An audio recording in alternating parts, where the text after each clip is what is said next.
जिनके खुद के घर शीशे के होते हैं उन्हें दूसरों के घर पर पत्थर नहीं फेंकना चाहिए, वरना सामने वाले ने अगर एक भी पत्थर फेंक दिया तो लेने के देने पड़ जाएंगे।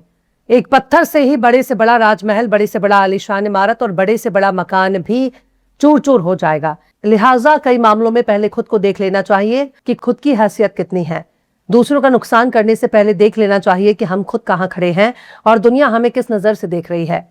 ईरान जंग के बाद अमेरिका की बादशाहत अब खत्म होने लगी है। उसके माथे पर लगा सुपर पावर का ठप्पा कमजोर पड़ने लगा है और अब हालत ये हो गई है कि ईरान जंग के दौरान अमेरिका ने अपने इतने हथियारों का इस्तेमाल कर लिया, जिसके बाद अगर खुद अमेरिका पर ही कोई बड़ी मुसीबत आ जाए तो उसे निपटाने में नाको चने चबाने पड़ेंगे। अब ऐसी हालत हो गई है कि अगर ताइवान जैसे अमेरिका के बेहद खास साथी पर चीन ने हमला कर दिया तो अमेरिका घुटनों पर आ जाएगा। वो ना ताइवान को बचा सकेगा, ना चीन से लड़ सकेगा। यानी जितना भी सुपर पावर के लंबे लंबे डायलॉग सुनाई दे रहे हैं वो तमाम बयान चीन के साथ जंग में खत्म हो जाएंगे। ईरान से ये निपट लें उतना ही बहुत है, चीन से जंग करना तो बहुत दूर की बात है। सलाम, नमस्ते, सत श्री अकाल। मैं हूं आपके साथ हर्षिता मिश्रा और आप देख रहे हैं टाइम्स मेल। डोनाल्ड ट्रंप ने अमेरिका को एक ऐसे दोराहे पर लाकर खड़ा कर दिया है जहां एक तरफ उसके सामने इजराइल को बचाने की जिम्मेदारी है तो वहीं दूसरी तरफ ईरान से हारे हुई जंग को जीत में तब्दील करने की मजबूरी। अमेरिका को ईरान जंग में कोई बड़ी कामयाबी नहीं मिली। ईरान जंग में अमेरिका की शाख डूब गई है, उसकी इज्जत खत्म हो गई है। ईरान जंग में नाटो ने इसका साथ देने से इनकार कर दिया और आगे चलकर नाटो इसका साथ देगा भी या नहीं इसकी कोई गारंटी नहीं है, क्योंकि नाटो ने शुरू में ही कह दिया था कि ये जंग अमेरिका और इजराइल की जंग है और इससे इन्हें ही निपटना होगा। इसमें नाटो दखल नहीं देगा क्योंकि अमेरिका पर कोई हमला करने नहीं गया। हमला अमेरिका और इजराइल ने मिलकर ईरान पर ही कर दिया। मतलब अब इतना तो समझ में आ गया है कि अमेरिका से अब डरने वाला दौर खत्म हो चुका है। कल तक अमेरिका के आगे झुकने वाले मुल्क हालात बदलते ही उसे आग दिखा रहे हैं और समझाने की कोशिश कर रहे हैं कि हे मुन्ना, तुम बित्ते भर के ईरान से नहीं लड़ पाए, तुम रोज का रोज धमकी दे रहे हो। एक ऐसे मुल्क से तुम जंग हार रहे हो जिसके नेवी को तुम खत्म करने का दावा करते हो। तुम दावा करते हो कि हमने उसके एयरफोर्स को खत्म कर दिया, उसकी फौज को खत्म कर दिया, तमाम नेताओं को खत्म कर दिया। ईरान बिल्कुल सरेंडर कर चुका है, पर वही ईरान तुमसे लड़ रहा है। कभी चीन के आगे, कभी रूस के आगे हाथ जोड़ते हो, कभी तुर्की कतर के आगे हाथ जोड़ते हो और पाकिस्तान के जरिए अब अपनी इज्जत बचाने में लगे हो और ये तुम्हारी सुनने को तैयार नहीं है। आखिर किस काम का ऐसा सुपर पावर और किस काम का सुपर पावर का ठप्पा जो सुपर पावर की इज्जत ही ना बचा सके। अब अमेरिकी अखबार वॉल स्ट्रीट जर्नल ने एक ऐसी रिपोर्ट छापी है जिसने बड़े बड़े अमेरिकी अफसरों के पास के नीचे से जमीन खींच ली है। वॉल स्ट्रीट जर्नल की रिपोर्ट में पता चलता है कि अमेरिका ने ईरान जंग में इतने ज्यादा हथियारों का इस्तेमाल कर लिया कि अगर आगे चलकर चीन ने ताइवान पर हमला कर दिया तो अमेरिका इस इमरजेंसी में जंग लड़ने का हथियार एक नहीं रहेगा। वॉल स्ट्रीट जर्नल में अमेरिकी अफसरों ने बताया कि ईरान जंग में अमेरिका ने 1000 से ज्यादा टॉमहॉक लंबी दूरी की क्रूज मिसाइलों का इस्तेमाल किया। यहां तक कि 1500 से 2000 एयर डिफेंस मिसाइल इंटरसेप्टर इस्तेमाल किए और इतने हथियारों के खर्च होने की वजह से अमेरिका के गोदाम तकरीबन खाली होने के कगार पर पहुंच चुके हैं, जिनकी भरपाई करने में कम से कम 6 साल का वक्त लग सकता है। अब ट्रंप की हुकूमत इस बात की चर्चा कर रही है कि ताइवान के डिफेंस के लिए क्या कोशिश की जा सकती है। अमेरिका के पास थर्ड एयर डिफेंस सिस्टम की भी कमी हो गई है। पैट्रियट इंटरसेप्टर मिसाइलों की भी जरूरत है। यहां तक कि स्टैंडर्ड मिसाइल यानी SM-3 और SM-6 की जरूरत है। Centre for strategic and international strategic यानी CSIS के डेटा के मुताबिक कई जरूरी हथियारों के स्टॉक में जबरदस्त कमी देखी गई है। हार्ड इंटरसेप्टर तकरीबन 80% की जरूरत है। पैट्रियट इंटरसेप्टर आधे से भी ज्यादा खाली हो चुका है। SM-6 और SM-3 मिसाइल 1/3 से भी आधे का स्टॉक बचा है और टॉमहॉक तकरीबन 27% कम हो गया है। अमेरिका अक्सर उसी बात से परेशान है। इन खाली हो चुके हथियारों के जखीरों को फिर से भरने में तकरीबन 6 साल का वक्त लगेगा।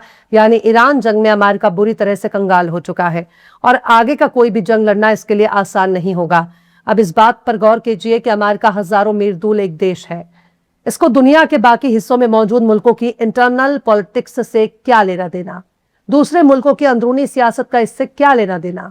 दूसरे मुल्कों की अंदरूनी सियासत का इससे कोई लेना देना नहीं है। इसके बावजूद भी पूरी दुनिया में इसकी फौज फैली हुई है और हर फौज के पास अपना एक सेंट्रल कमांड ऑफिसर भी तैनात है। इसने पूरी दुनिया को ही 7 हिस्सों में बांट रखा है। यहाँ यह भी गौर करने वाली बात है कि अमेरिका ने अपने फायदे के मुताबिक कई मुल्कों के पड़ोस में मौजूद मुल्क को अपने सांचे में ढाल लिया है और इन्हीं के जरिए वो दूसरे देशों के खिलाफ जंग जारी रखता है, तनाव पैदा करता है, यहाँ तक कि सरकारें गिराने और बनाने का काम करता है।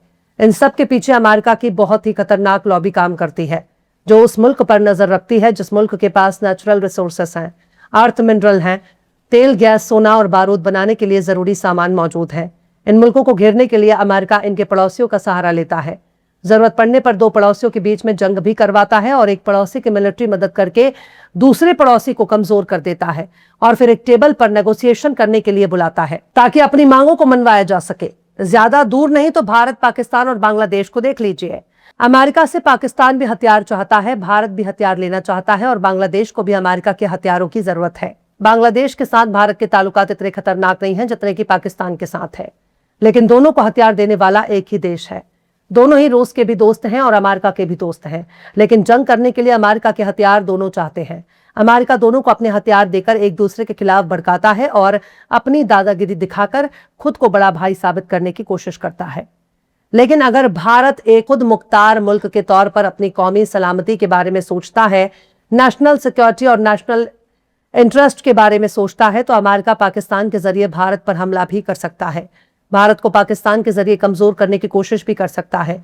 वो खुद भारत के खिलाफ फौज लेकर नहीं आएगा, बल्कि पाकिस्तान को ही अपनी फौज समझ लेगा और पाकिस्तान की फौज अमेरिका के मिलिट्री की जगह खुद ही जंग लड़ने के लिए आ जाएगी। ठीक यही काम चीन और ताइवान के दरमियान देखा जाता है। ताइवान चीन का हिस्सा है। यूनाइटेड नेशंस में अमेरिका ताइवान को चीन का हिस्सा भी मानता है, लेकिन जमीनी हालात कुछ और ही मंजर बयां करते हैं। अमेरिका ताइवान को एक अलग मुल्क के तौर पर देख रहा है। यूनाइटेड नेशंस में उसका नजरिया बदल जाता है और यही अमेरिका का दोहरा चरित्र बताने के लिए काफी है। अमेरिका ताइवान को हथियार देता है। बाकायदा 2022 में अमेरिकी कांग्रेस ने ताइवान को सीधे अमेरिकी स्टॉक से हथियार देने की इजाजत दे दी थी, जैसे उसने यूक्रेन को दी थी। यहां तक कि अमेरिकी फौज और नेवी भी ताइवान के साथ मिलिट्री एक्सरसाइज करती है, उन्हें ट्रेनिंग देती है। तो अफसोस के साथ बताइए कि ट्रेनिंग और मिलिट्री एक्सरसाइज किसके लिए हो रहा है? ये चीन को घेरने के लिए हो रहा है, क्योंकि चीन कारोबार के मामले में अमेरिका से कहीं आगे है। अमेरिका के मार्केट में चीन का माल जाता है। पूरी दुनिया में चीन के कंज्यूमर सामान और इलेक्ट्रॉनिक्स की धूम मची हुई है और अमेरिका खुद के आगे किसी मुल्क को बढ़ता हुआ देखना बर्दाश्त तो नहीं कर सकता। कोई भी कमजोर नहीं होता। अमेरिका अपने दुश्मनों को अक्सर कमजोर समझता है, कई साल तक जंग लड़ता है और फिर उल्टे पांव भाग जाता है। लेकिन अमेरिका और इसराइल पूरी दुनिया के सुख चैन के लिए एक खतरा बन चुके हैं। इनसे जल्द छुटकारा ना हासिल हुआ तो ये हर जगह आग लगा देंगे। खैर, अमेरिका हर तरफ से कोशिश कर रहा है कि चीन को घेर लिया जाए, पर चीन झुकने को तैयार नहीं। उस पर भारी भरकम टैरिफ भी लगाने की कोशिश की, लेकिन चीन ने इसकी कोई परवाह नहीं की। खैर, अब तो अमेरिका की कोई भी परवाह नहीं कर रहा। उसकी इज्जत ही कचरे में डूब गई है। अमेरिका अपने पतन की ओर लौट रहा है। अभी तो ये शुरुआत है, आगे और भी तमाशे देखने को मिलेंगे। फिलहाल इस खबर में बस इतना ही। यह एपिसोड आपको कैसा लगा कमेंट बॉक्स में जरूर से बताइए। पसंद आए तो लाइक करें, शेयर करें और बेबाक, निष्पक्ष, स्वतंत्र पत्रकारिता को सपोर्ट करने के लिए हमारे चैनल टाइम्स मेल को जरूर से सब्सक्राइब करें और बेल आइकन की घंटी वाली बटन जरूर से दबा दें, ताकि आपको हमारे आने वाले नए वीडियो की नोटिफिकेशन फौरन ही मिल जाए। फिर मिलते हैं किसी और वीडियो में एक नई खबर के साथ। हर्षदा मिश्रा को दीजिए इजाजत। जय हिंद। अगर अभी तक आपने हमारे चैनल टाइम्स मेल को सब्सक्राइब नहीं किया है तो जल्दी से सब्सक्राइब कर दें और बेल आइकन भी प्रेस कर दें।